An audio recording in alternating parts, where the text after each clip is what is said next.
Você vai compartilhar? Não, eu vou mandar. Olha lá.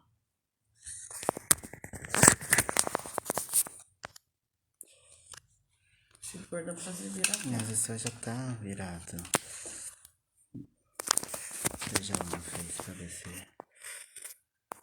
Não sei se tá. Nós estamos tentando. Certinho. Ó, Bruno. Olá pessoal, estamos retornando num novo link, mas depois nós deixaremos aí na comunicação Diocese de Itapeva a primeira partezinha lá e deixaremos o segundo link. Nós não, a Natália, o Bruno, porque eu não entendo dessas coisas. Isso, olha o Silvio falou agora sim, a Márcia, boa noite, Márcia, tá boa? Como que tá agora? Não tá travando? Então, por favor, quem compartilhou o primeiro link, compartilhe este, porque senão a pessoa vai ficar presa lá no primeiro link. Compartilhou no rock? Ah, desculpa. Não. Eu já mando. Estão nos ouvindo bem?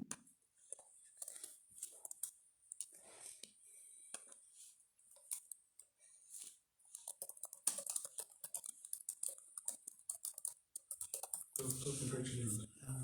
Eu escutei. Vou aceitar aqui.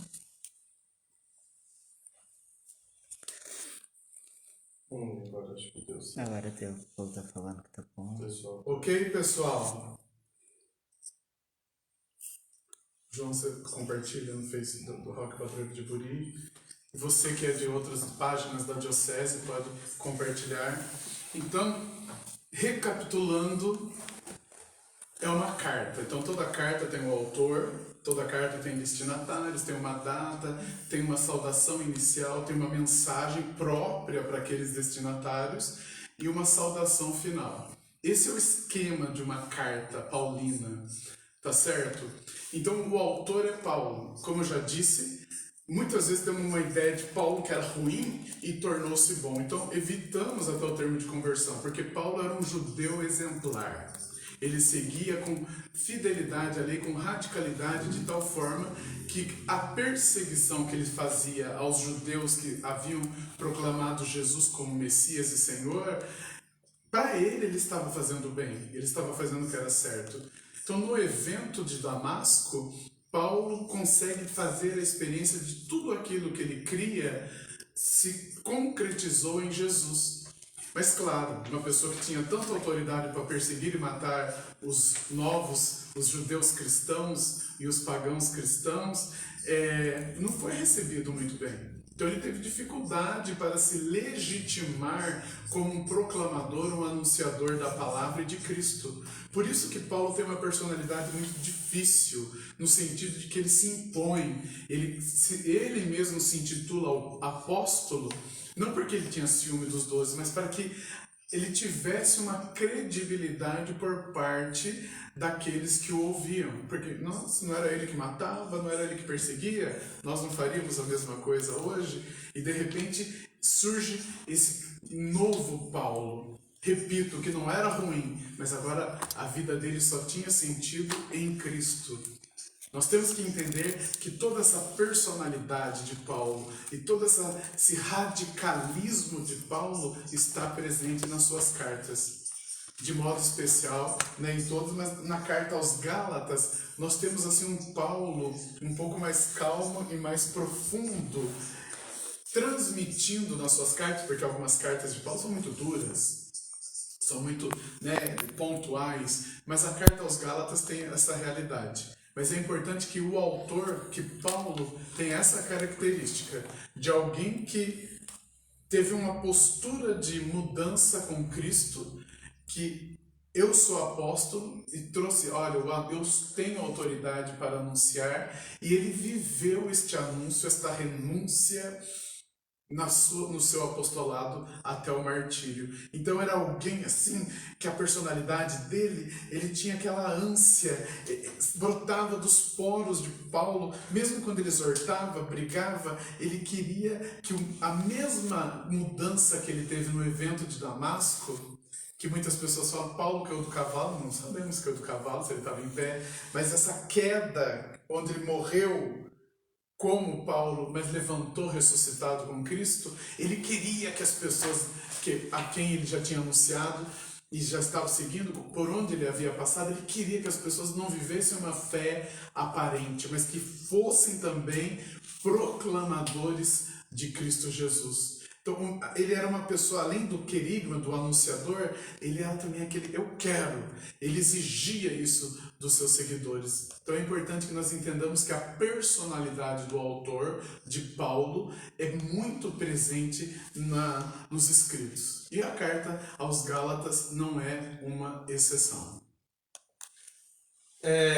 A carta aos Gálatas, ela tem uma particularidade. A particularidade é o conflito no qual os Gálatas estavam inseridos.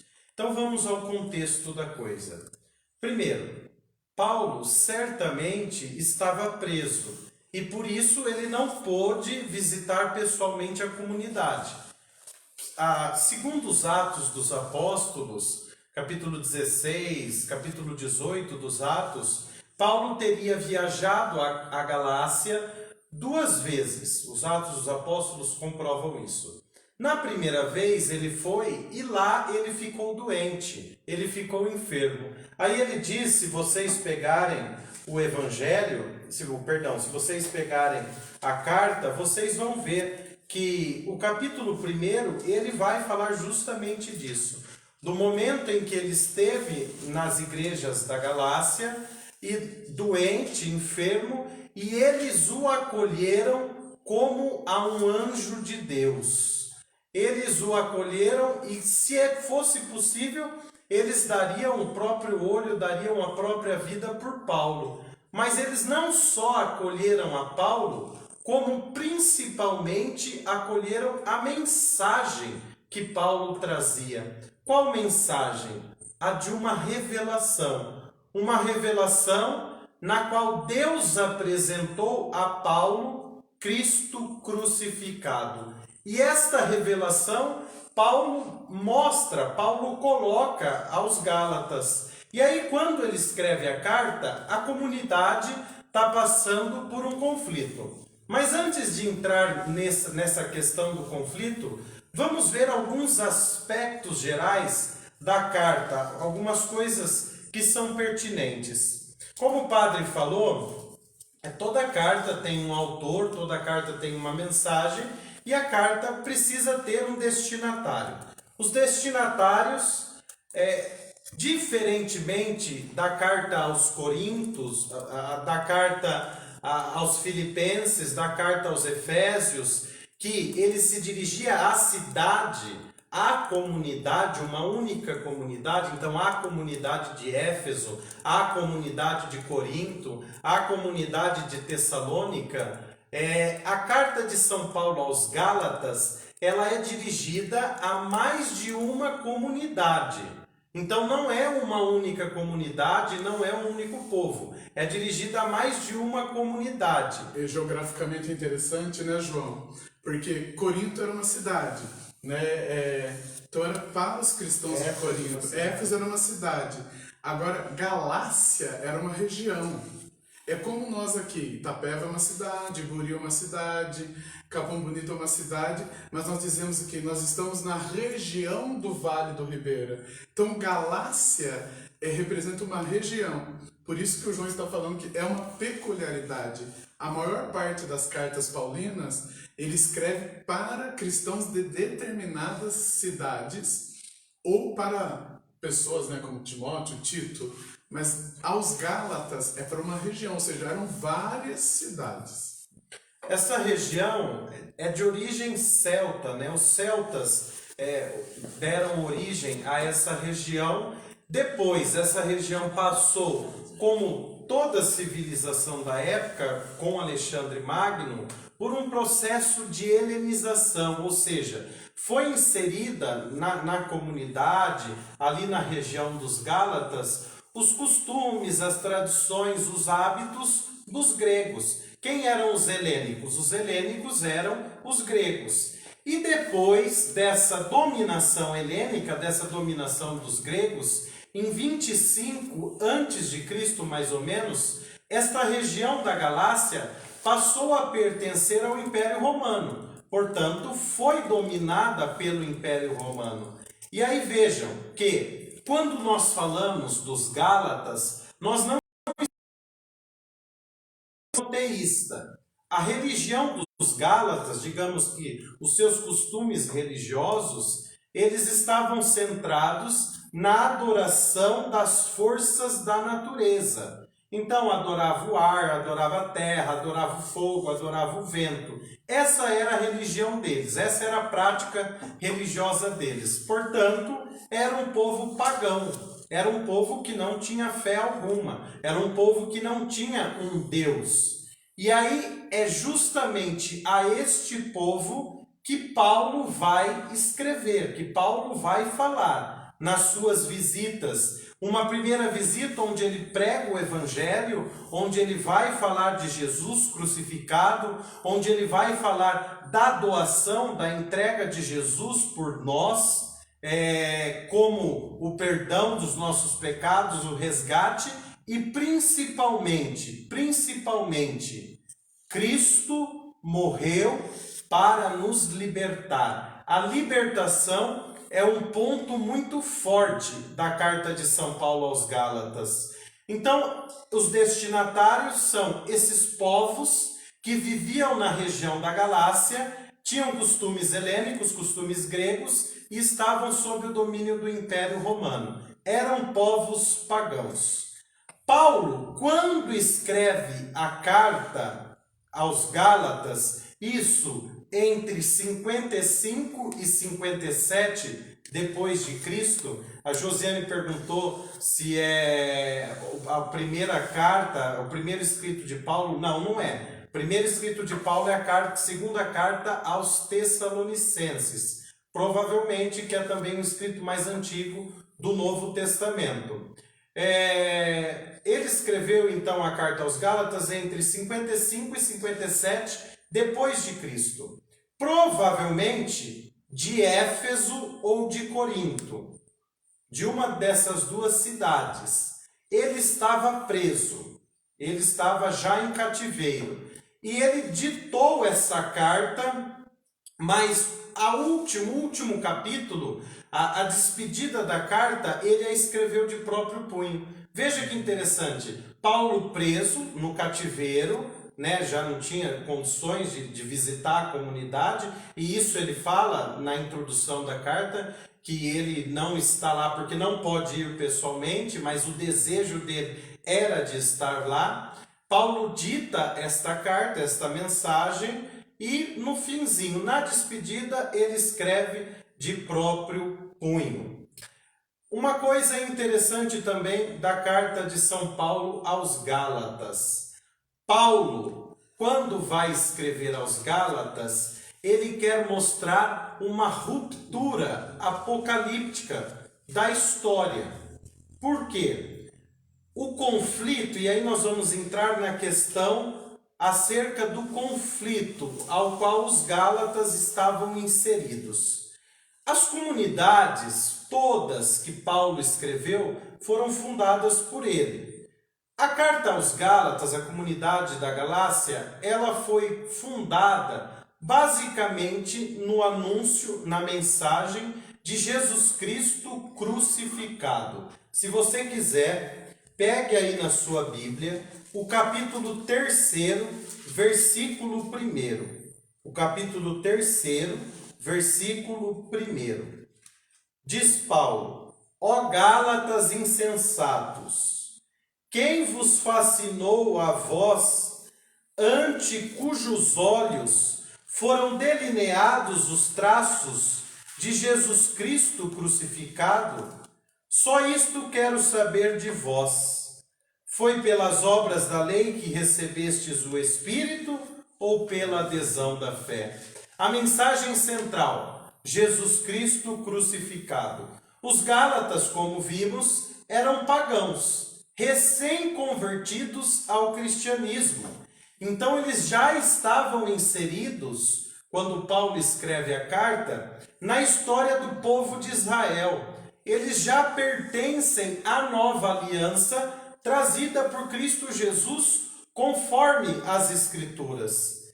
E aí, se nós pegarmos o capítulo 2, do versículo 1 ao versículo 10, nós vamos ver que Paulo, para dar autoridade ao que ele está falando, ele vai retomar, o concílio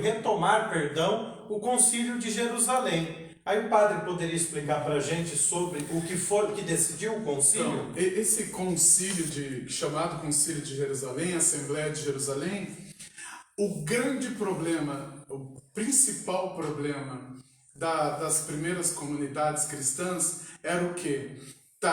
Jesus era judeu e aquela concepção de que ele era o Messias e o Messias veio para salvar os judeus. Aí, com o anúncio missionário de Paulo, principalmente, muitos que não eram judeus, que eles chamavam de pagãos, principalmente esses da região da Galácia, estavam acreditando em Jesus. Aí houve uma grande discussão. A maioria dos apóstolos falavam, não, para ser de Cristo, primeiro tem que ser judeu, tem que ser circuncidado. Imagine pegar, no homem, uma marca do homem. A circuncisão é cortar o prepúcio do pênis masculino. É a marca do judeu. Como fazer isso numa época que não tinha nenhum tipo de saúde? Homens já adultos que não eram judeus, que eles chamavam de pagãos ou gentios, não é? E fazer um ritual de circuncisão para daí ele poder aceitar Jesus Cristo. Então Paulo foi com o embate, olha, o mesmo Espírito que eu vi agindo em vocês, é o mesmo Espírito que eu vejo agindo neles. Então, Cristo é a nova lei. Só que houve um embate e Paulo, respeitando a autoridade apostólica, não suavemente, né, João? Com muita briga. Tem até uma passagem em Atos, lá tem ele falando para Pedro, né? Viu? Quando está junto com um judeu, você fala que tem que circuncidar. Não, tem que circuncidar sim. Para ser de Cristo tem que ser circuncidado. A hora que você está com os pagãos, não precisa ser circuncidado. Paulo chama a atenção de Pedro, viu? Inclusive ele vai retomar isso, essa discussão com Pedro, que foi em Antioquia, no capítulo 2 da carta aos Gálatas, ele vai dar o exemplo, como testemunho de autoridade. Capítulo 2, dos versículos 11 ao versículo 14. Vou ler até para vocês essa briga. Por que havia? E isso era muito claro na primeira comunidade. Foi como se fosse o primeiro problema que tinha que ser resolvido. Como que é? Mas e as mulheres não têm circuncisão? Não. Entenda que na época a mentalidade ainda era patriarcal. Então, não, para ser cristão tem que primeiro ser circuncidado. Eu sou pagão, eu sou da religião céltica, tem que ser circuncidado para ser cristão. A maior parte dos judeus cristãos e da igreja dos apóstolos tinha essa ideia. Paulo traz esse problema e Paulo vai até os apóstolos em Jerusalém para que se resolva a questão. Mas antes ele mostra que até os apóstolos, inclusive Pedro, tinha um probleminha. Olha, ele retoma a briga, capítulo 2 aos Gálatas 2, 11 a 14. Mas quando Cefas veio a Antioquia, eu o enfrentei abertamente, porque ele tinha se tornado digno de censura. Paulo é forte. Eu respeito a autoridade de Pedro, mas ele mereceu, ele era digno de ser corrigido. Paulo falou, eu não briguei com ele para que ele seguisse a minha ideia, é que ele realmente estava errado. Bonito isso, não é?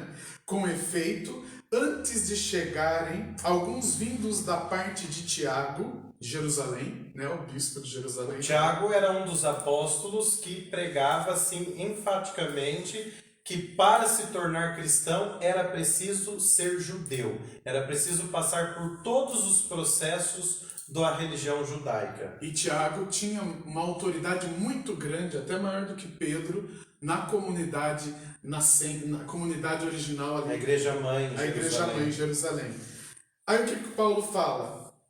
Chegaram alguns vindos da parte de Tiago. Ele comia com os gentios. Mas quando chegaram, ele se subtraía e andava retraído, com medo dos circuncisos. Olha, Pedro, meu irmão, minha irmã, e aí que está a beleza da palavra. Quando não tinha os seguidores de Tiago, primeiro tem que ser judeu e seguir todos os rituais, padrões da lei judaica, para daí tornar-se cristão.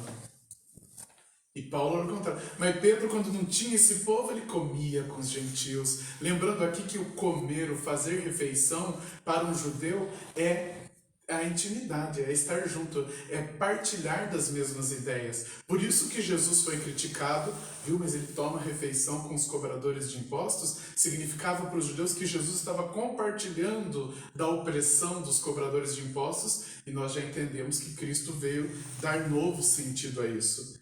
E Pedro era desse jeito. Não tinha ninguém ali que falava que tem que circuncidar. Ele ficava com os gentios, agradava os gentios. Chegaram os de Tiago, ele ficou retraído. Tipo assim, não conheço, não sei. É a hipocrisia. Ele ficou em cima do muro, né? Que infelizmente acontece muito às vezes nas nossas comunidades. E olha o que Paulo fala. Versículo 13. Os outros judeus começaram também a fingir junto com ele.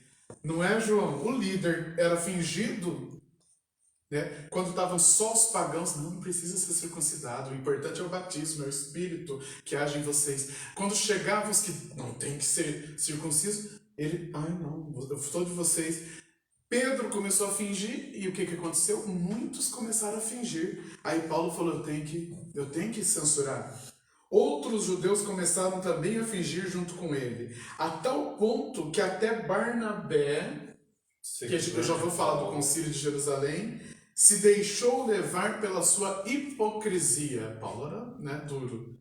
Mas quando vi que não andavam realmente segundo a verdade do Evangelho, eu disse a Pedro diante de todos, se tu, sendo judeu, vives à maneira dos gentios e não dos judeus, por que você força os gentios a viverem como judeus? Por que você vive como um pagão, você segue os costumes dele, mas na hora que chegam aqueles radicais, você se esquiva, você se torna um hipócrita? Então esse foi o grande problema do Concílio de Jerusalém, que está lá em Atos 15. E Paulo faz memória disso. Viu? Não foi porque eu quis. A própria autoridade apostólica definiu. E o que o Concílio de Jerusalém definiu? Não, os que são judeus aderem à fé, os pagãos podem aderir à fé, a Cristo, mesmo sem ser circuncidados. Só que o que eles falaram? Nós vamos separar Paulo e Barnabé para que evangelizem esses gentios ou pagãos que estavam acreditando em Cristo. Então a igreja, tem até uma carta, nós e o Espírito Santo, a igreja reconhece que o que faz de uma pessoa cristã é o batismo, né? Onde o Espírito Santo é infundido em nós, e não o ser circuncidado ou não. Mas Pedro viveu a hipocrisia, até Barnabé, que foi separado pelos apóstolos para ajudar Paulo, foi junto com Pedro. Não, é Pedro, se ele está agindo assim, nós vamos agir também. Olha, e Paulo vai e nos mostra e fala aos Gálatas, se a pessoa não está tendo uma conduta correta, ela merece com fraternidade ser censurada. Claro que a maneira fraterna de Paulo era muito dura, mas ele visava o quê? Não, tem que ser fiel. E ele respeitou os outros, os apóstolos que não. Tem que ser judeu, tem que ser circuncidado. Mas esses apóstolos, a autoridade apostólica, separou Paulo e Barnabé para que eles cuidassem dos cristãos não judeus. Por isso, para terminar a minha parte, a primeira palavra da carta aos Gálatas é o quê? Paulo, apóstolo, né? O apostolê. Ele já fala que ele tem uma autoridade apostólica, ele se intitula apóstolo, porque ele estava anunciando Jesus Cristo aos não-judeus com autoridade apostólica.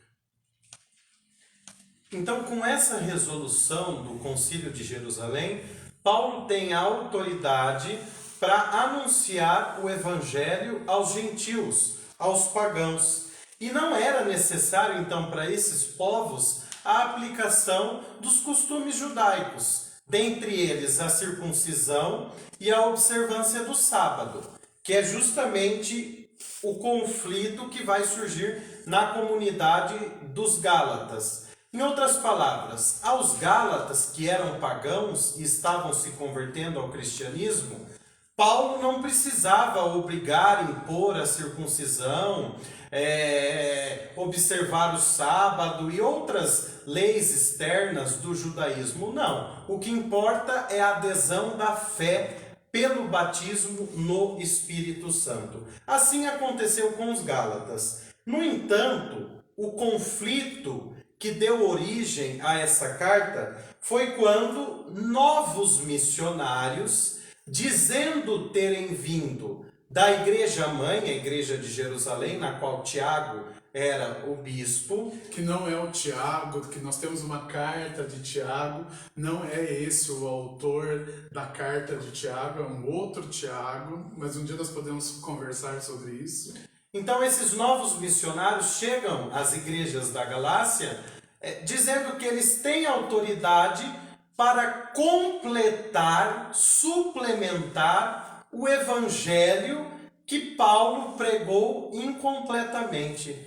Veja a audácia desse povo. Eles chegaram lá para os Gálatas e diziam: olha, nós estamos aqui para complementar o evangelho que lhes foi pregado incompletamente. Eles queriam o quê? Tirar a autoridade de Paulo e, além disso, impor para aquele povo a circuncisão, impor para aquele povo a observância do sábado. Por quê? Porque eles estavam estritamente ligados ainda à religião judaica. E aí, quando Paulo fica sabendo disso, ele fala: opa, a coisa não é bem assim. Estão querendo perverter o evangelho de Cristo. Estão querendo colocar coisas inúteis ao evangelho de Cristo. Tanto que o final do segundo capítulo recebe, assim, pela tradição da igreja, é chamado finalzinho do segundo capítulo, do 15 até o 21, do Evangelho de Paulo. Porque eles estavam passando a imagem, né, João? Olha, Paulo pregou legal, mas nós estamos trazendo um evangelho de verdade, completo. Então Paulo escreve essa carta para falar: eu preguei o evangelho de maneira completa. E o que valida a autoridade do apóstolo não é ele próprio, mas o evangelho que ele prega. Então peguem aí, meus irmãos, capítulo 2, versículos 15 a 21. É lindo isso, é lindo. Olha a profundidade desse escrito.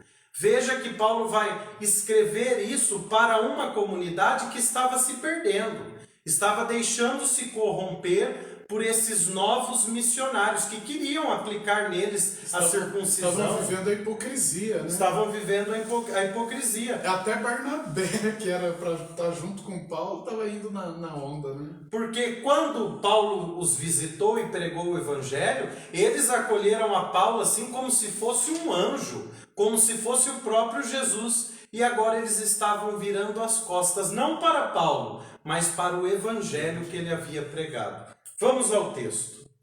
Nós somos judeus de nascimento. Paulo se inclui. Paulo era judeu de nascimento. E não pecadores da gentilidade, ou seja, Paulo não era pagão. Sabendo, entretanto, que o homem não se justifica pelas obras da lei, mais adiante vamos tratar acerca das obras da lei, mas pela fé em Jesus Cristo.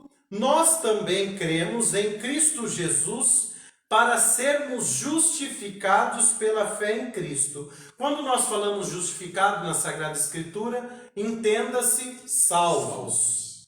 E não pelas obras da lei. Porque pelas obras da lei ninguém será salvo. Não é a lei que salva, mas é Jesus. A lei, ela disciplina. A lei, ela protege. A lei de Moisés, do Antigo Testamento, disciplina, protege, mas quem salva, quem justifica é Jesus. E se procurando ser justificados em Cristo, nós também nos revelamos pecadores, Não seria então Cristo ministro do pecado? De modo algum. Se volto a edificar o que destruí, então sim, me demonstro transgressor. De fato, pela lei, morri para a lei. Paulo era judeu, Seguir a lei. era o zeloso, seguia a lei acima de tudo. Entenda a lei aqui com todos os preceitos culticos e rituais, todas as regras de pureza e impureza presentes lá no Pentateuco, de modo especial em Levítico, Deuteronômio, Números. É a isso que Paulo está se referindo. Ele seguia essa lei. De fato, pela lei, morri para a lei, a fim de viver para Deus, o seu encontro com Cristo. Ele era judeu e quando se encontra com Cristo, vê que ele estava incompleto.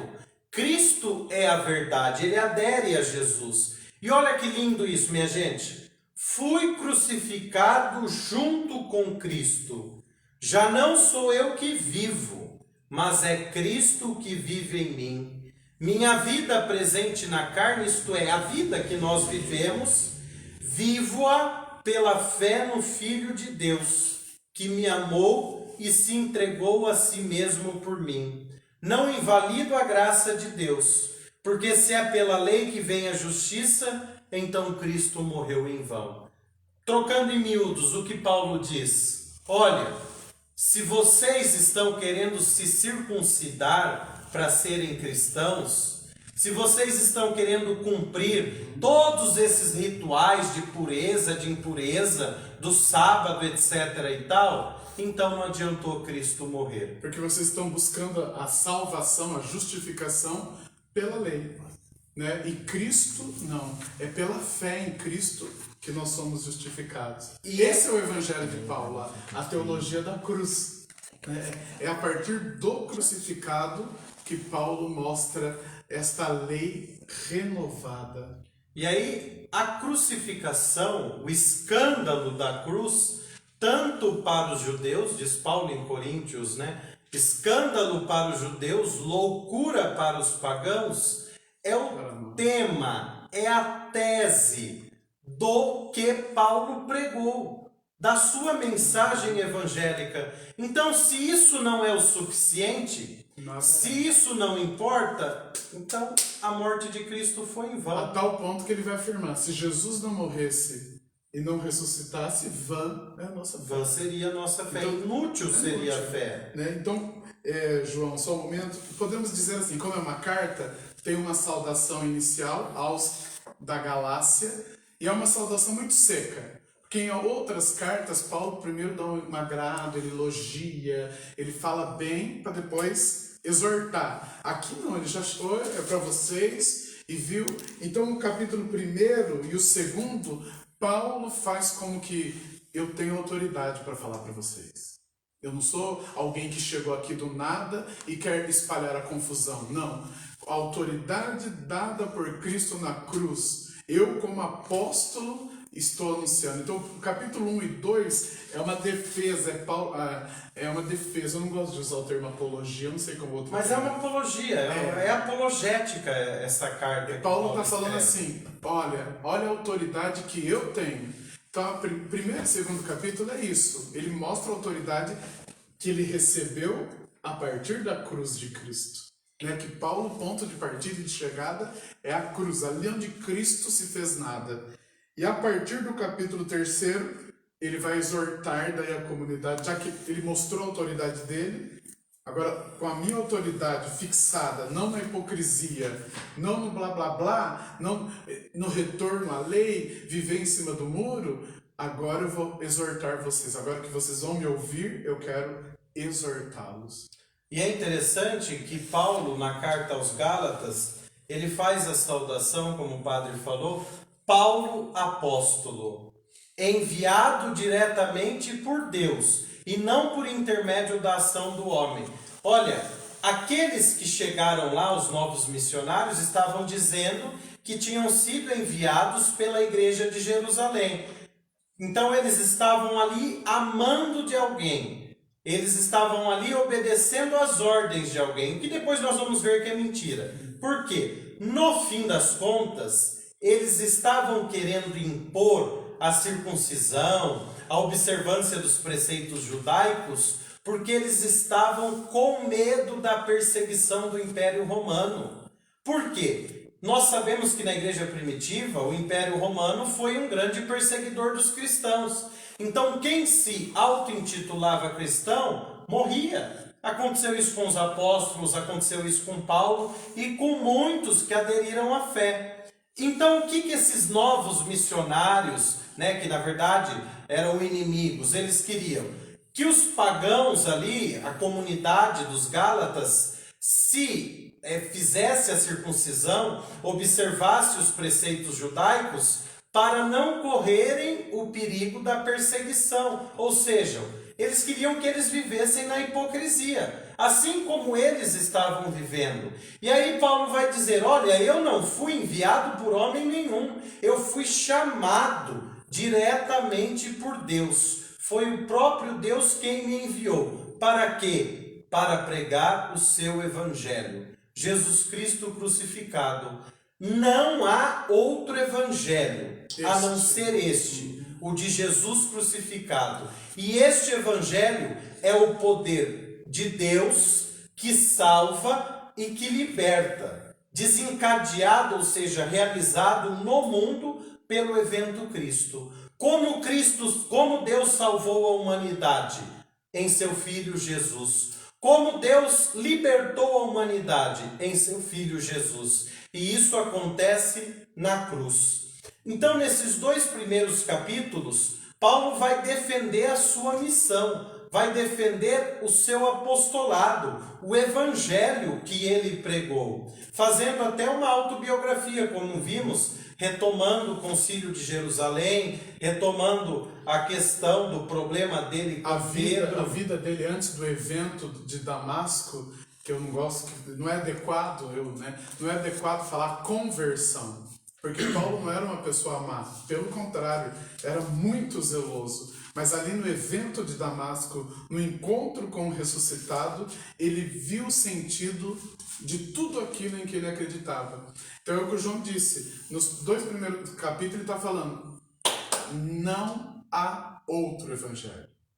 Não adianta alguém querer renovar, alguém querer transformar, alguém querer dar um sentido maior ou menor. Não há outro evangelho. Que evangelho é esse? Cristo crucificado.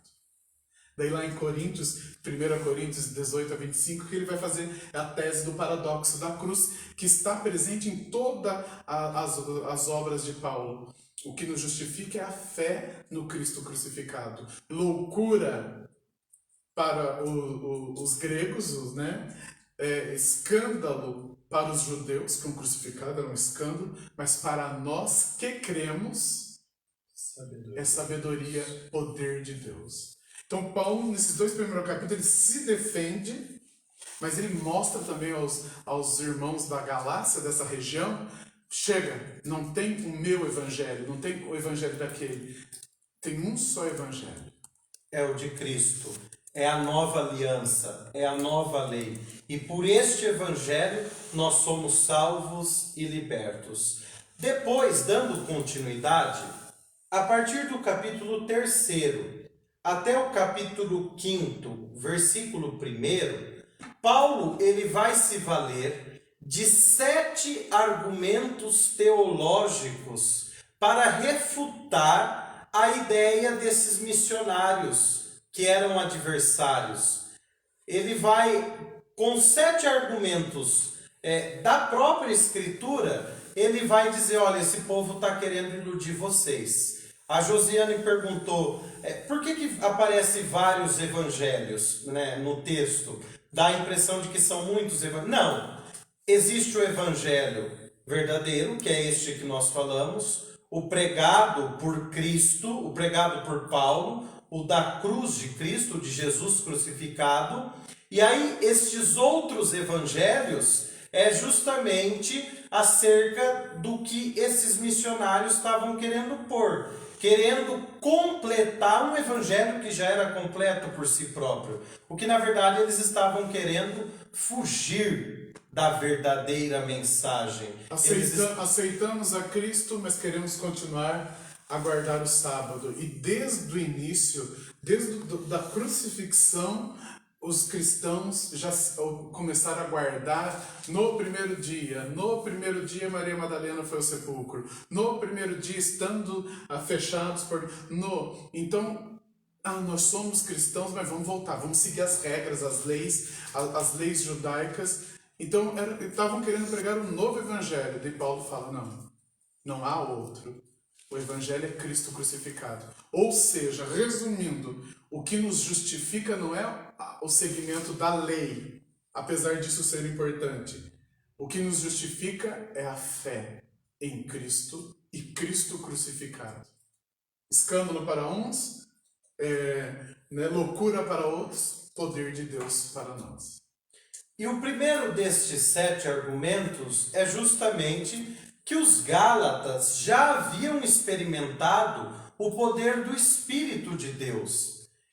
Já tinha sido anunciado a eles o verdadeiro Evangelho, o Evangelho de Cristo. Já tinha sido infundido na comunidade a presença do Espírito Santo. E aí, no capítulo 3, do versículo 1 ao versículo 15, Paulo vai fazer toda uma admoestação, chamando a atenção deles, falando, olha, vocês já receberam o Espírito, já receberam o Evangelho, o que mais que vocês querem? Peguem aí, capítulo 3, versículo 3 a 5. Capítulo 3, versículo 3 a 5. O primeiro argumento que Paulo vai falar, por que existe só um evangelho? Esse é o primeiro argumento teológico que Paulo usa. Diz o texto, sois tão insensatos os Gálatas, porque os Gálatas estavam se deixando levar pela fala, pela pregação desses novos missionários. Qualquer semelhança com a realidade é mera coincidência, mentira. A palavra de Deus é viva e eficaz.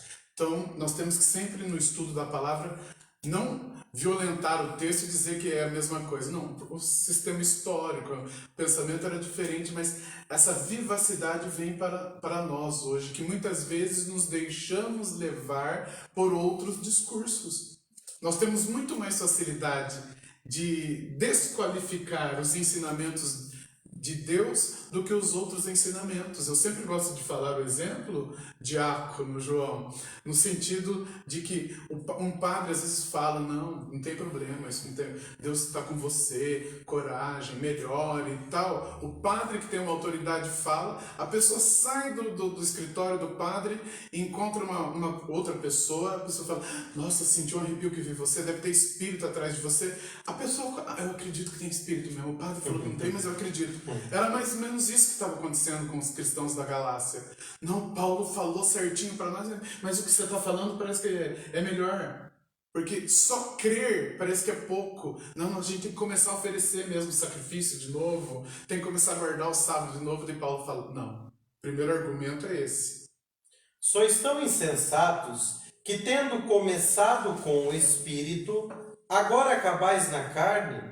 Foi em vão que experimentastes tão grandes coisas? Se é que foi em vão, aquele que vos concede o Espírito e opera milagres entre vós, o faz pelas obras da lei ou pela adesão à fé? Jesus age pelo quê? Pela prática de rituais de pureza e impureza, pela prática da circuncisão ou incircuncisão, ou Jesus age pela fé? É pela fé. É pela fé que o Filho do Homem age. É pela fé que o Filho do Homem salva, liberta. Este, então, o primeiro argumento. Mas para, digamos assim, não deixar a lei de lado, porque a lei é sim importante, Paulo vai mostrar que o pai na fé, Abraão, lá no Antigo Testamento, ele foi salvo porque primeiro ele acreditou em Deus, só depois foi circuncidado. Primeiro ele crê, primeiro ele adere a uma mensagem, a um chamado. Por isso que Abraão é o pai da fé, porque ele creu. Ele foi o primeiro a crer nos planos, nas promessas de Deus.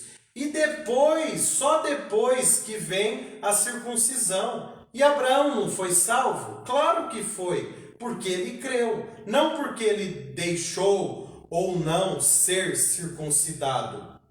Então este é o segundo argumento. Então, o primeiro argumento que Paulo utiliza, depois da apologia dele, da autoridade dele, a partir do capítulo 3, vai até quase o início do 5, e o último argumento vai responder uma pergunta da Josiane. Então, em primeiro ele fala, vocês já experimentaram o Espírito Santo. Então, mesmo não sendo circuncidados, vocês já experimentaram. Aí ele traz o quê? Que Paulo não era bobo nem nada, a imagem primeira para um judeu e para um cristão, até hoje. Quem é o primeiro que creu? Abraão. Então ele traz a imagem de Abraão e fala, Abraão, primeiro ele acreditou, foi justificado, ali Deus falou, Abraão foi justificado porque ele creu, saiu da casa dos seus, de Ur, depois ele foi ritualizado. Essa fé foi ritualizada com a circuncisão. Então, se vocês estão dizendo que um cristão tem que ser circuncidado, vocês estão negando a fé do pai, que é Abraão. E aí, esses novos missionários apelavam dizendo o quê? Olha, se vocês não se circuncidarem, se vocês não praticarem esses rituais, esses cultos do judaísmo, etc. e tal, vocês não vão pertencer à filiação de Abraão. Vocês não serão filhos de Abraão e, portanto, herdeiros da promessa. Isso é muito forte no Antigo Testamento. A filiação de Abraão, porque Deus disse lá no Antigo Testamento que em Abraão serão abençoadas as nações, ou seja, a sua descendência. E essa promessa foi antes da circuncisão. Exato. E eles apelavam dizendo que se eles não fossem circuncidados, eles não seriam filhos de Abraão. Aí Paulo vai pegar, chamar na rede e dizer, olha, não é preciso. Não é preciso, isso é bobagem, isso é tolice. Por quê? Pela lei, ninguém se salva diante de Deus. Não é preciso ser circuncidado, não é preciso cumprir esses rituais de purificação, de impureza e tal.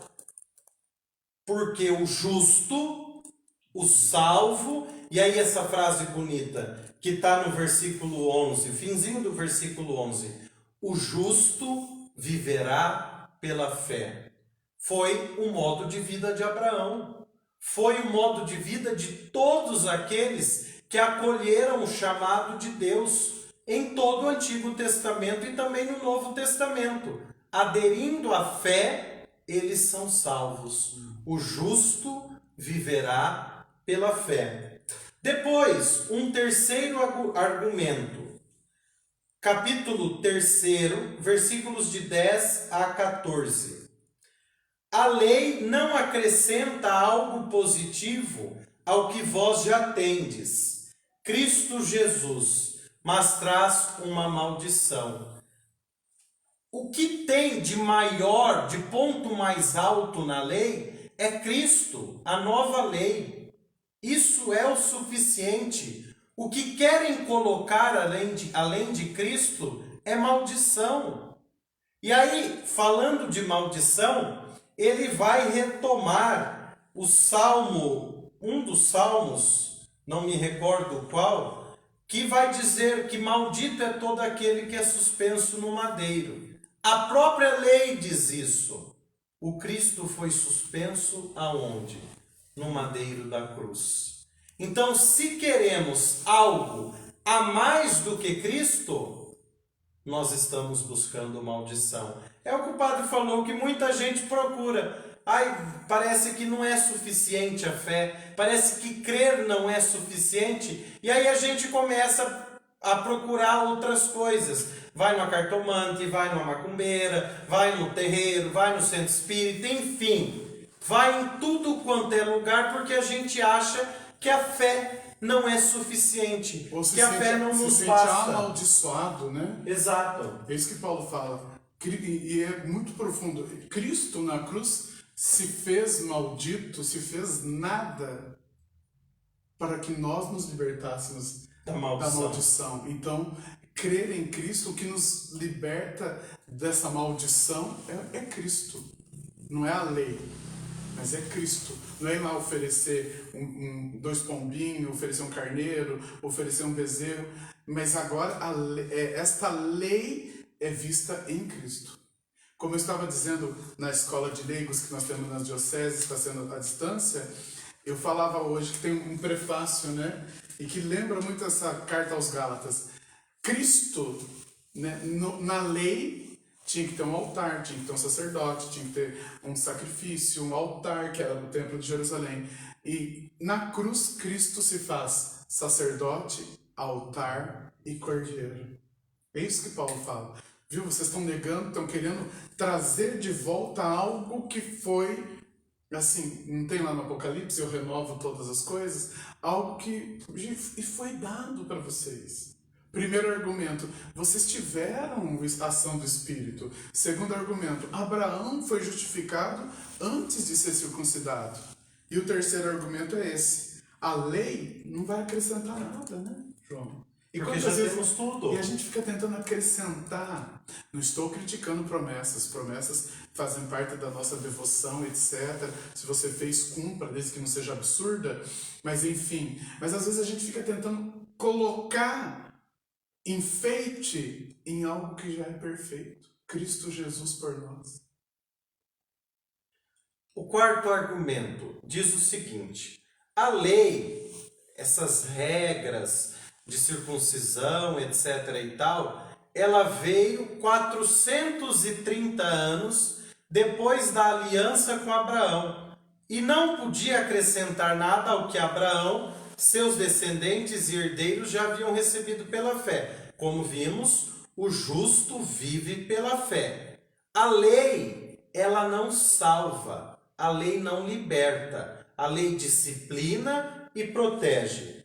Peguem aí na Bíblia, capítulo 3, versículos 23 a 29. Capítulo 3, versículos 23 a 29.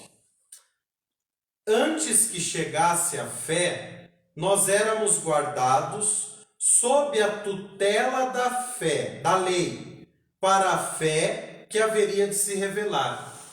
Qual a função da lei no Antigo Testamento? Conduzir o povo de Deus para a promessa. Qual era a promessa? Cristo Jesus. A promessa que haveria de se cumprir da salvação, da libertação. Onde acontece essa promessa? Em Cristo Jesus. Uma vez Cristo Jesus, já tendo vindo ao mundo, morrido, ressuscitado, subido aos céus, enviado o Espírito Santo, a lei não tem mais utilidade. A lei guiava o povo para a promessa, né, do Messias. Uma vez cumprida a promessa, não é necessária a lei perde o sentido, porque a promessa se cumpriu, ou seja, aqueles que se deixaram conduzir pela lei, em Cristo não precisavam mais dela, porque cumpriram, né, a disciplina, aquilo que a lei encaminhava. Continuemos o versículo 24. Assim, a lei se tornou o nosso pedagogo. Quem é o pedagogo? Aquele que conduz até Cristo, para que fôssemos justificados pela fé e não pela lei. Chegada, porém, a fé, isto é, o cumprimento da promessa, não estamos mais sob o pedagogo, não precisa mais. Vós todos sois filhos de Deus, pela fé em Cristo Jesus. Pois todos vós que fostes batizados em Cristo, vos vestistes de Cristo. Não há judeu, isso é importantíssimo para entender a carta aos Gálatas. Não há judeu, nem grego. Não há escravo, nem livre. Não há homem, nem mulher. Pois todos vós sois um só em Cristo Jesus. E se vós sois de Cristo, então sois descendência de Abraão, herdeiros segundo a promessa. promessa que se realiza em Cristo. Não há judeu nem grego. Então, se é circuncidado ou não, não importa. Se acreditou em Cristo a partir do judaísmo ou a partir do paganismo, entendamos pagãos aqui como pessoas que tinham outros tipos de crenças, até politeístas, vários deuses, mas a partir do momento que acreditaram, para Paulo não importa se é judeu, não tem um cristão melhor e um secundário, não importa se é judeu ou se é grego. E uma outra coisa muito profunda, porque a lei, ela privilegiava o homem, e a mulher era praticamente meio que excluída. E Paulo vem e fala, viu, não é só o homem que foi justificado. Pelos que creem, não importa se é judeu, grego, homem, mulher. Então aqui é uma beleza da dignidade do ser humano. Independente do gênero, o ser humano tem essa dignidade. Paulo era, né? Como dizemos na linguagem pentecostal, Paulo era do reteté, né? Louvado seja Deus. Não há judeu nem grego, não há escravo nem livre, não há homem nem mulher, pois todos vós sois um só em Cristo Jesus, pela fé, pelo batismo. Este é o quarto argumento. Quinto argumento. Vós já fostes libertados da escravidão aos rudimentos do mundo para tornar-se filho de Deus. Do capítulo 4, versículo 1 ao versículo 11. Isso é lindo. Peguem o versículo 4. A partir do versículo 4. Quando, porém, chegou a plenitude do tempo, isto é, a hora de se realizar a promessa, enviou Deus o seu Filho, nascido de uma mulher, Maria, protagonista da encarnação do Verbo. Deus quis valer-se da intervenção do homem para se fazer homem como nós. Nascido de uma mulher, nascido sob a lei, porque Jesus foi judeu plenamente. E viveu tudo aquilo que era próprio de um judeu. Foi circuncidado, inclusive.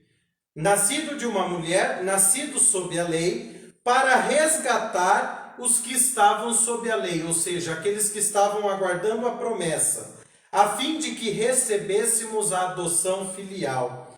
E porque sois filhos, enviou Deus aos nossos corações o Espírito do seu Filho, que clama, Abá, Pai, de modo que já não és escravo, mas filho. E se és filho, és também herdeiro, graças a Deus. Porque tentar voltar à lei, que era apenas para guiar a promessa, por que tentar voltar à lei se nós ganhamos em Cristo a herança, a filiação divina?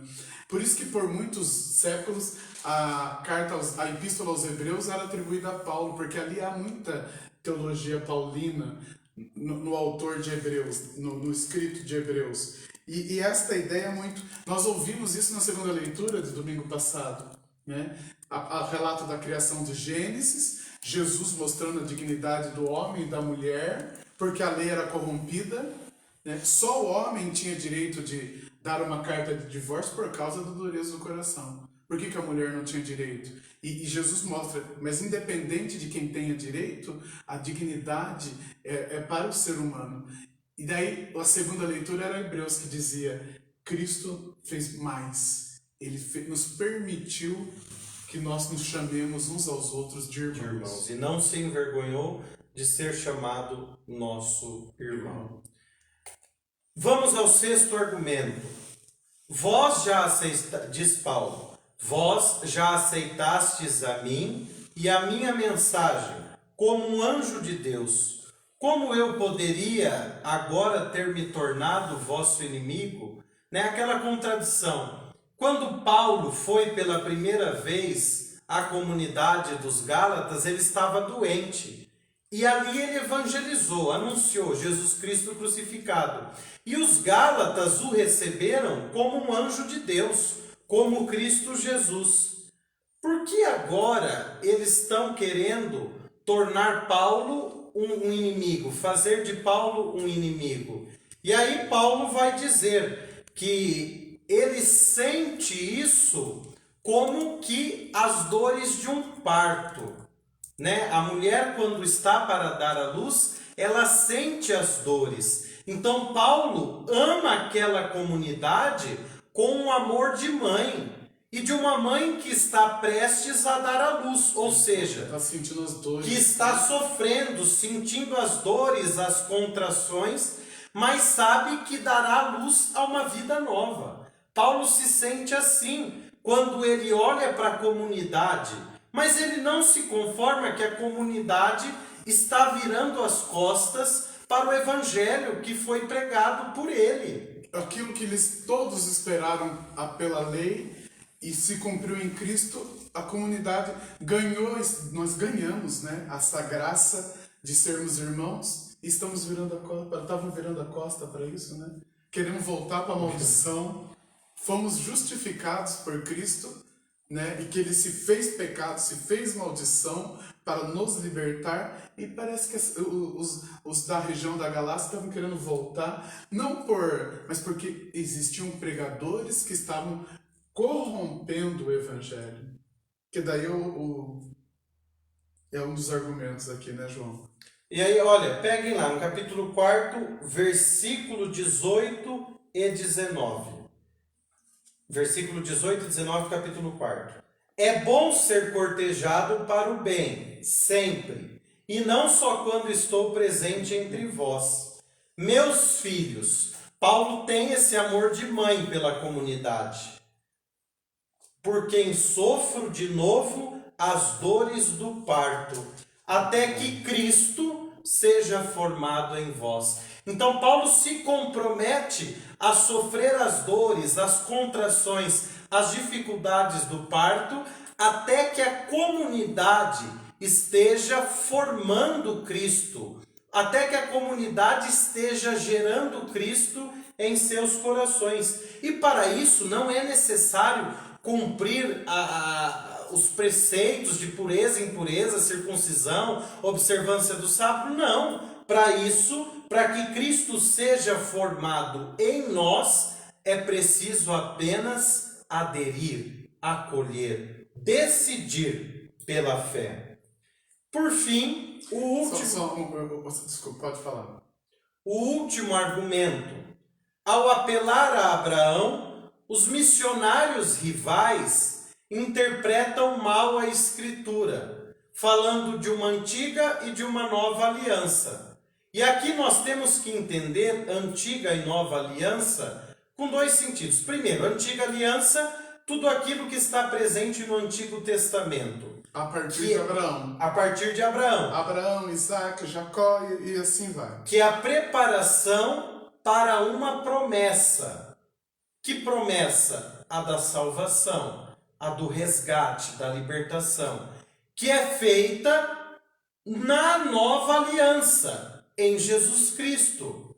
Esta promessa se cumpre, se realiza em Jesus. Então se inaugura uma nova aliança em Cristo. Que é eterna. Que é eterna. Então não é uma nova promessa, uma nova aliança. É o cumprimento da antiga. É o cumprimento da antiga aliança e por isso inaugura uma nova, eterna e definitiva aliança. Então não faz sentido aqueles missionários rivais quererem voltar à antiga aliança, porque Cristo veio para cumprir as promessas da antiga aliança e selar uma nova e definitiva aliança. Só que eles não estavam entendendo isso. Aí Paulo, como um grande pedagogo, muito didático, ele vai dar o exemplo das duas alianças a partir do Antigo Testamento, na história de Abraão. Nós sabemos que na história de Abraão, Abraão teve 2 filhos.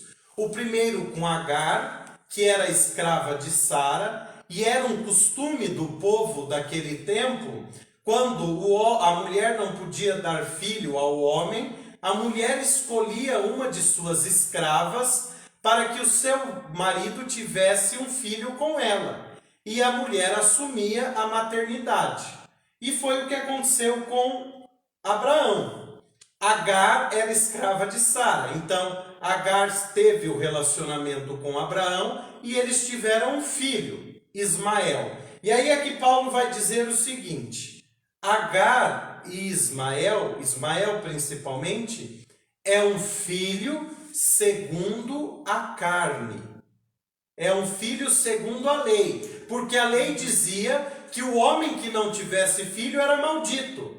Então, para que Abraão não fosse maldito, ele teve a relação com Agar e nasceu um filho. E Agar era escrava de Sara. Então, uma escrava na concepção bíblica não era uma pessoa, ela era dependente da sua dona. Então, como Sara não pôde dar um filho, ela deu a escrava, ou seja, no meu lugar ela vai ter um filho. Mas como disse o João, era apenas para cumprir a lei.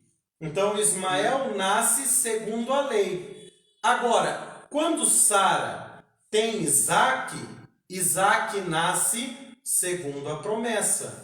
Porque foi prometido a Abraão e a Sara que eles teriam um filho. E mais do que um filho, eles teriam uma numerosa descendência. E Sara dá até risada quando recebe o anúncio, né? Porque ela já era estéril, já era velha. Quando o anjo, o filho do homem lá, daqui a 1 ano voltaremos e vocês terão um filho. Ela riu. Ela não acreditou. Mas Abraão sim. Mas para dizer dessa diferença, Ismael, filho da escrava, é um filho segundo a carne. A lei. A lei. Isaac, filho de Sara, é um filho segundo a promessa. A promessa da descendência que será eterna e será plenificada em Jesus Cristo. Aí o versículo 31, né, João, do 4º evangelho, resume tudo isso. É Paulo falando assim, viu, vocês aí da Galácia, que receberam o Espírito Santo, que ele fez todo o argumento, vocês estão querendo voltar a algo que não tem mais sentido, porque Cristo deu o sentido de tudo. E olha que Paulo fala, portanto, irmãos, não somos filhos de uma escrava, mas da livre. Então a promessa se cumpriu. A partir então desses 7 argumentos, o Paulo coloca aquele pessoal, aqueles missionários, assim, refuta tudo o que eles estavam dizendo e refuta a partir dos seus próprios argumentos.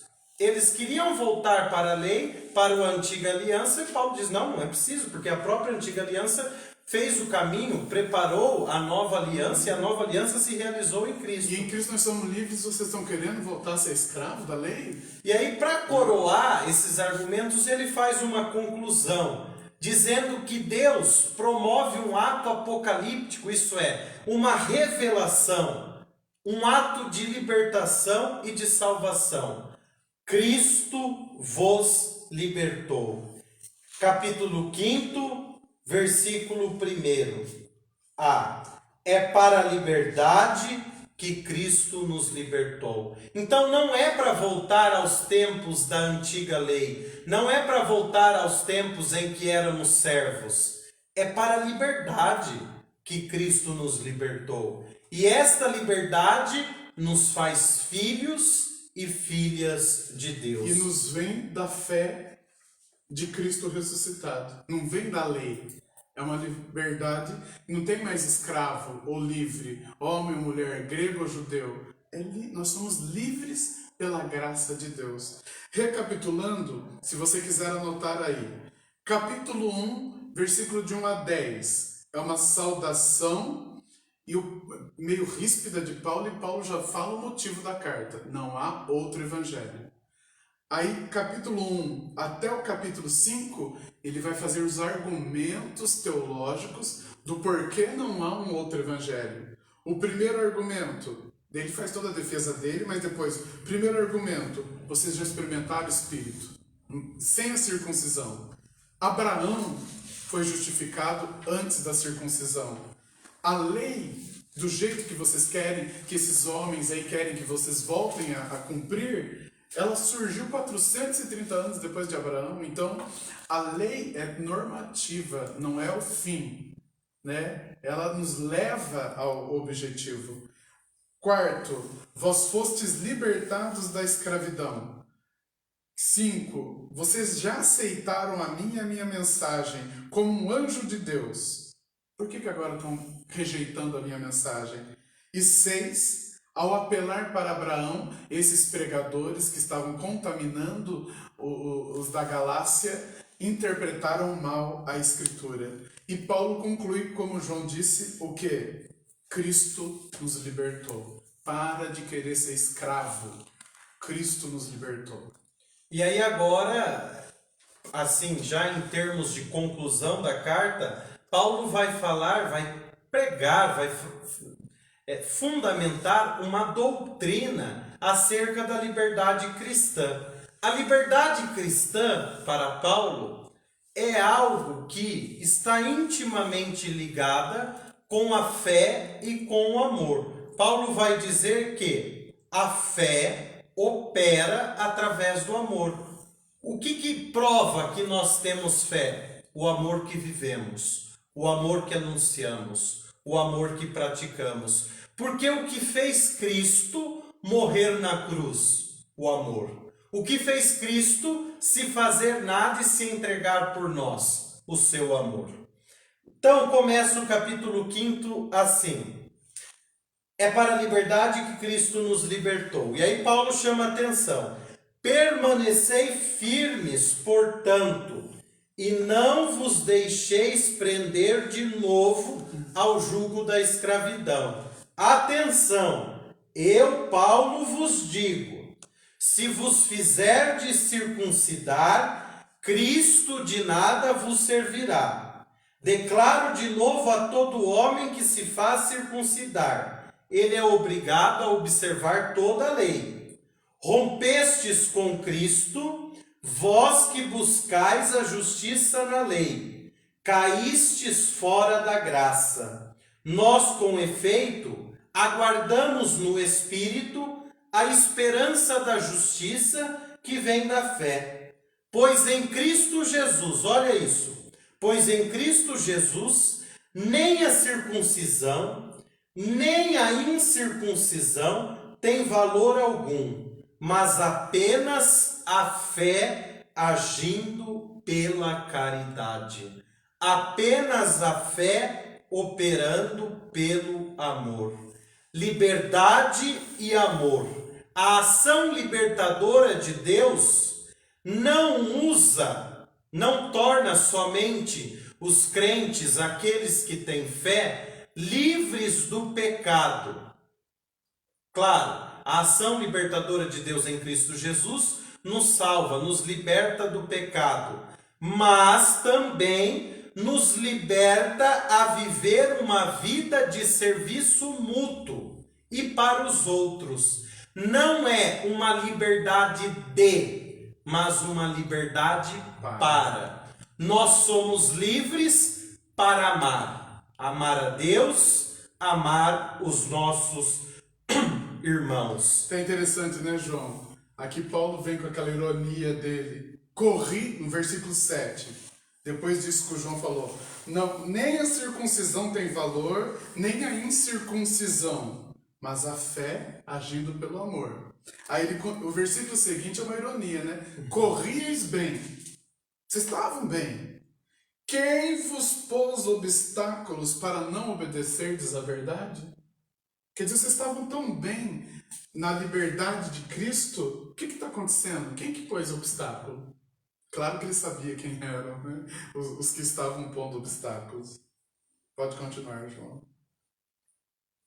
E aí Paulo vai fazer uma exortação ética, isto é, uma chamada de atenção para a vida prática deles, para que, na liberdade de filhos e filhas de Deus, eles vivam esse amor, eles vivam a caridade, esta liberdade para. E aí Paulo vai dizer que a verdadeira liberdade dos fiéis se dá através do amor. E este amor se traduz na prática, na vivência do fruto do Espírito Santo. em oposição às obras da carne. Peguem lá, versículo 16, capítulo 5, seguintes. Ora, eu vos digo, conduzi-vos pelo Espírito, e não satisfareis os desejos da carne. Pois a carne... Ele não está referindo-se apenas a questões sexuais, essas coisas. Mas o desejo da carne de voltar à escravidão da lei, né? A ambição, aquilo que estava sendo prometido, etc. e tal. Pois a carne tem aspirações contrárias ao Espírito, e o Espírito contrárias à carne. Veja a dicotomia que ele faz, a oposição que ele coloca, as obras da carne e os frutos do Espírito. Eles se opõem reciprocamente, de sorte que não fazeis o que quereis. Mas se vos deixais guiar pelo Espírito, não estáis debaixo da lei. Ora, as obras da carne são manifestas. Aí veja o que Paulo vai colocar como obras da carne: fornicação, impureza, libertinagem, idolatria, feitiçaria, ódio, rixas, ciúmes, ira, discussões, discórdia, divisões, invejas, bebedeiras, orgias e coisas semelhantes a estas, a respeito das quais eu vos previno, como já vos preveni. Os que praticam tais coisas não herdarão o reino de Deus. Mas não é castigo de Deus. A herança foi dada. E Paulo está falando, e tem gente jogando a herança fora. Na prática das obras da carne, do pecado. Mas o fruto do Espírito é amor, alegria, paz, longanimidade, benignidade, bondade, fidelidade, mansidão, autodomínio. Contra estas coisas não existe lei, pois os que são de Cristo Jesus crucificaram a carne com suas paixões e seus desejos. Trocando em miúdos, a nossa vida, o nosso cotidiano, o nosso dia a dia deve ser marcado pela busca da santidade. E esta busca da santidade é um exercício diário de querer afastar-se do mal, afastar-se do pecado e viver em Deus, viver a graça de Deus, viver no Espírito de Deus. Tanto que no versículo 25 do capítulo 5, ele faz a conclusão: se vivemos pelo Espírito pautemos também a nossa conduta. Não sejamos cobiçosos de vanglória, provocando-nos uns aos outros e invejando-nos uns aos outros. Então nós temos que, se somos do Espírito, temos que nos pautar pelos dons, pelos frutos do Espírito. E essa vivência do Espírito, ela se torna plena na vida em comunidade. Vai dizer Paulo no capítulo 6, versículos de 1 a 10. Esta vivência do fruto do Espírito se torna completa na comunidade. Por quê? Na comunidade a gente vive essa dinâmica da liberdade para com os outros, do serviço mútuo, do amor, da prática da caridade. Veja o que ele diz no capítulo 6, a partir do versículo 7. Não vos iludais. De Deus não se zomba. O que o homem semear, isso colherá. Quem semear na sua carne, da carne colherá corrupção. Quem semear no Espírito, do Espírito colherá a vida eterna. Não desanimemos na prática do bem, pois se não desfalecermos, a seu tempo colheremos. Por conseguinte, enquanto temos tempo, ou seja, nesta vida, pratiquemos o bem para com todos, mas sobretudo para com os irmãos na fé, ou seja, na comunidade. E lembrando que Paulo escreveu esta carta da Galácia na prisão. Então, provavelmente, uma prisão com toda rusticidade, sem energia elétrica, com toda sujeira, sem, etc, etc. Então, ele escreve de um lugar de cruz, né? Ele vive as dores de Cristo na cruz. E ele vai falar isso na conclusão, nos últimos versículos. Só que provavelmente ele ditou isso. Mas só que no finalzinho do capítulo 6, daí é tão lindo isso que ele fala: agora eu vou escrever de próprio punho com letras grandes.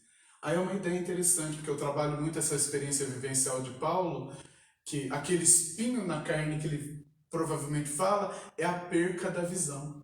Que Paulo foi perdendo a visão e tinha que escrever cada vez maior. E por que ele considerava aquilo um espinho na carne? Porque ele era tão cheio de Deus que ele queria espalhar tudo aquilo. Mas ele estava preso. E além de preso, cego. e mesmo que eu não estivesse preso, eu estou cego. E a vontade dele era chegar até na Espanha, na época conhecida. Então o espinho na carne de Paulo é, na verdade, assim: olha, o meu corpo está me impossibilitando de anunciar o amor de Deus. E aí nós vamos para a conclusão, que é justamente esta mensagem que Paulo escreve de próprio punho. Ele vai aí apresentar a necessidade da comunidade, das comunidades dos Gálatas, fazerem uma escolha.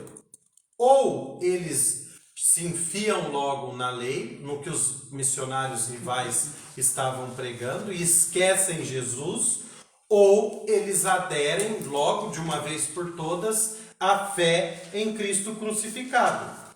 De um lado, ele agrupa o mundo convencional, das normas humanas, pautado no esforço do homem, na ambição, como exemplo, a reivindicação da circuncisão que os missionários fazem. Por outro lado, ele coloca a cruz e a nova criação. Aqueles que escolhem viver a fé em Jesus Cristo, aderem à fé em Cristo crucificado, estão iniciando uma nova vida e, portanto, estão inseridos numa nova criação. No velho mundo, no mundo da lei, essa questão de circuncisão e incircuncisão tem valor, importa. Na nova criação, nenhum nem outro importa. A única coisa que importa é a adesão à fé em Cristo Jesus. E aí Paulo vai dizer: olha, vocês já pertencem ao Israel de Deus, vocês são herdeiros da promessa, não pela circuncisão ou incircuncisão, mas porque vocês aderiram à fé. Veja, a partir do versículo 11, para concluirmos. Essa parte a conclusão dos Gálatas, né, na verdade, essa parte a partir do capítulo 6, 11 até o final, ela é muito bonita, porque ali você percebe o Paulo, como ele disse mesmo: olha, eu estou gerando de novo, vocês já foram gerados pelo Espírito através da pregação dele, e agora vocês estão fazendo que eu tenha todas as dores de novo, e o Espírito age em mim. Daí Paulo apresenta a personalidade dele: ou vocês seguem ou não, né? Mas daí tem uma sem meias palavras. E tem uma frase linda que é praticamente o penúltimo versículo, é o último, eu acho, deixa eu ver aqui, que ele fala assim: o João vai falar, depois que ele fez tudo isso, ele se mostrou a autoridade dele, não há outro evangelho, mostrou a autoridade dele, fez os seus argumentos teológicos, depois fez a exortação moral, né? O que alguém na prática que é do Espírito tem que fazer e quem não é, e no final ele fala, viu, ou vocês já sabem, ou vocês seguem a Cristo livremente, a liberdade, ou não. Mas tem uma parte aqui que eu não encontrei agora que ele fala no final: e agora não me moleste, mas não me encha o saco, Paulo diz. Chega, eu já expliquei tudo de novo, é a segunda vez que eu estou gerando isso, não me moleste mais. Aí aparece a personalidade de Paulo, né? Parece você, né, João? Então vamos, capítulo 6, versículos de 11 a 18. Vede com que letras grandes vos escrevo, de próprio punho. Os que querem fazer boa figura na carne são os que vos forçam a vos circuncidardes, só para não sofrerem perseguição por causa da cruz de Cristo. Pois nem mesmo os que se fazem circuncidar observam a lei, mas eles querem que vos circuncideis para se gloriarem na vossa carne. Ai, sou circuncidado. Sou batizado. Legal. Mas e a graça? Né? Tem a ortodoxia, nós temos todos os sacramentos e tal, mas e a ortopraxis, a prática, né? Quanto a mim, não aconteça gloriar-me, senão na cruz de nosso Senhor Jesus Cristo, por quem o mundo está crucificado para mim e eu para o mundo. Tem até aquele cântico da Quinta-feira Santa. Quanto a nós devemos gloriar-nos na cruz de nosso Senhor Jesus Cristo. Né? É o que Paulo diz aqui. Ademais, nem a circuncisão é alguma coisa, nem a incircuncisão, mas a nova criatura. E a todos os que pautam sua conduta por esta norma, paz e misericórdia sobre eles e sobre o Israel de Deus. E é lindo isso, não é sobre o Israel ali, os circuncidados cristãos. Ele falou, viu, já não importa se é incircunciso ou circunciso, mas se você é de Deus.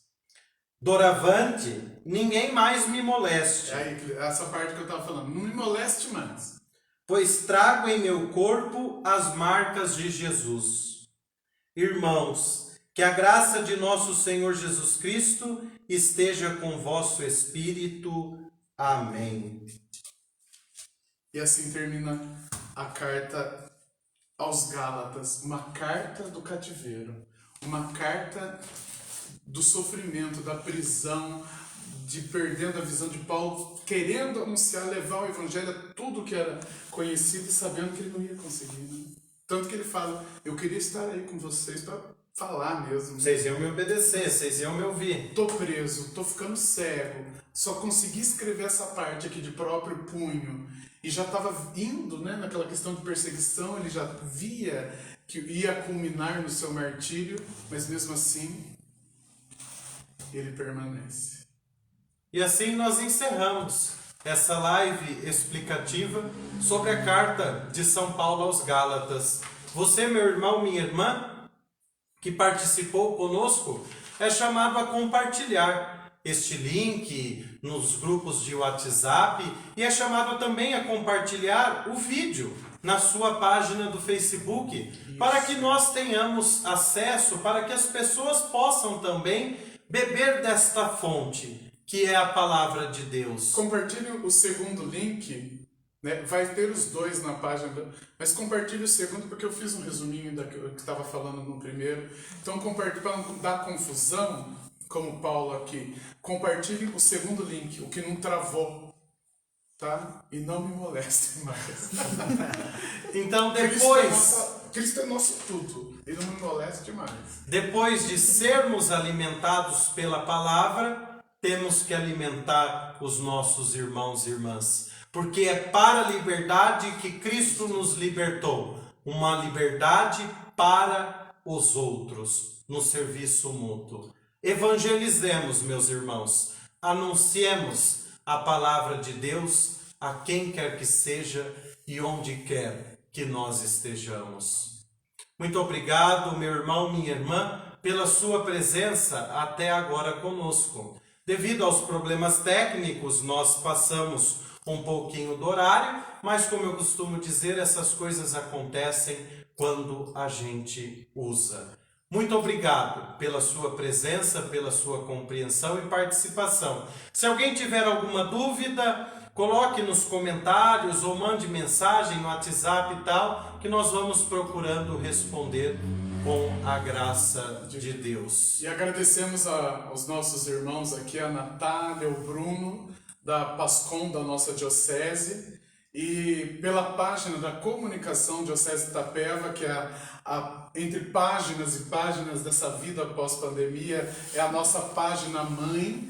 Então que esta mensagem de Paulo aos Gálatas, aos irmãos da Galácia, seja como uma carta de Paulo, não só aos itapevenses, aos burienses, aos capão-bonitenses, às cidades que pertencem à nossa diocese, mas que seja uma carta, uma palavra viva para nós, diocesanos de Itapeva, para nós cristãos como um todo.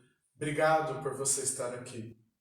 Obrigado. E o versículo central que nós escolhemos resume, né? Já não sou eu que vivo. É Cristo É Cristo que vive em mim. Quando a gente tem essa consciência, a gente tira, sabe? Tira. Não precisa ter 7 camisas. Uma camisa boa basta.